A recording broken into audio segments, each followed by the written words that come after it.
So hello everybody, and welcome to a new venue for FaithWorks, and indeed a new venue for Smile. These wonderful ladies, there's Rachel and Lucy here, and Amanda and Lisa on their hands and knees in some cases, actually doing some amazing stuff to turn what do we call this room? Is it called a hall?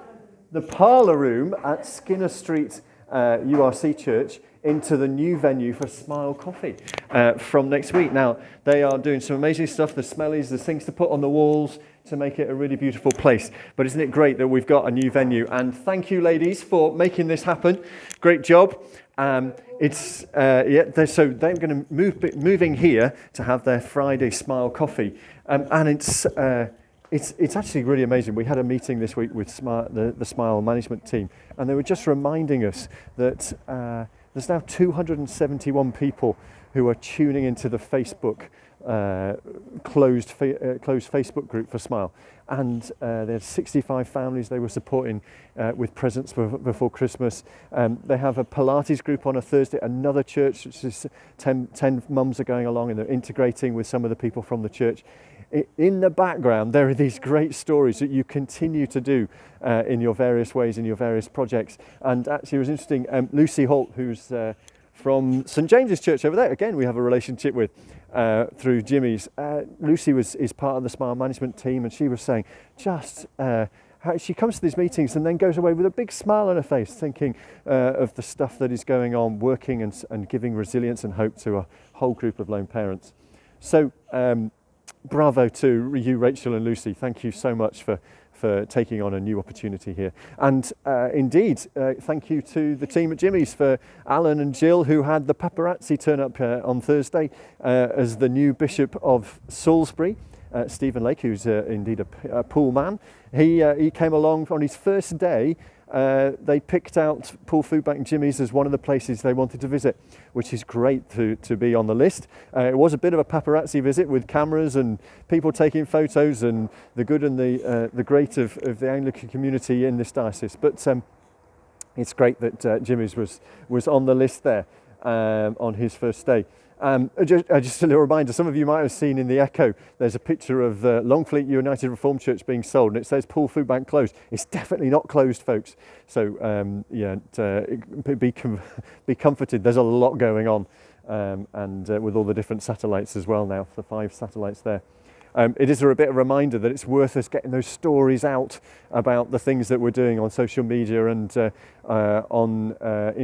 the newsletter. So last week, Ruth interviewed Mikey for a podcast. So you're going to see him and Winston doing their stuff in the next newsletter. And indeed, we're looking forward to other things that we can celebrate. Remember that celebrate, educate, inspire. Well, things are coming up this week that might be worth celebrating. Derek's doing the first CAP money course. You know, he's been trained now to do this, and he's going to be doing that at Bournemouth Community Church, with the whole idea of rolling that out then across both food banks and other churches in the area to give us that financial resilience training. And indeed, the workshop, doing some amazing stuff down there. Leo and Jules and Rob and Paul have been getting the workshop ready so that we can start working with hand tools again, start making new products and having new trainees going in there with a whole new program for them. So thank you to all of you down there. So lots and lots as always going on. And it's important that we continue to keep resilient ourselves. We just had a safeguarding trustee meeting, talking about maybe having some little workshops where we can come together to discuss some fictional cases, but based on real life things to help us with, making sure we make good decisions on that. We'll give you more on that. But also looking after yourself. Don't forget the COVID stuff. Please stay as safe as you can. We don't want everybody off at the same time or suffering. So please stay safe. And we were talking about holidays, Claire and I, and what we think we'd want to do is to, at the end of March, we have to, that's the end of the holiday year. We're going to say to people that you can carry over 10 days. We normally only say 5, but 10 days because of the exceptional year again that we've had. So we'll be able to carry over 10 days into next year, and we'll make sure that works. If you've got any problems, come through your project lead on that.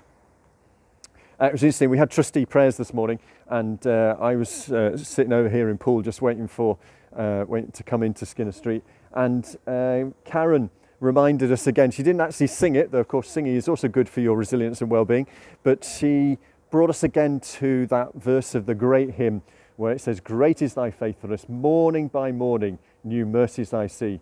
All I have needed, thy hand hath provided. Great is thy faithfulness, Lord, unto me." Probably too early, and the punters around here couldn't take it if I sang. But it's a great reminder, isn't it? God is faithful, and I take that every day, morning by morning, new mercies I see. Well, I pray that you will have new mercies each day this week, and you'll stay strong. Thank you so much for all you're doing. I'll go back to Skinner Street.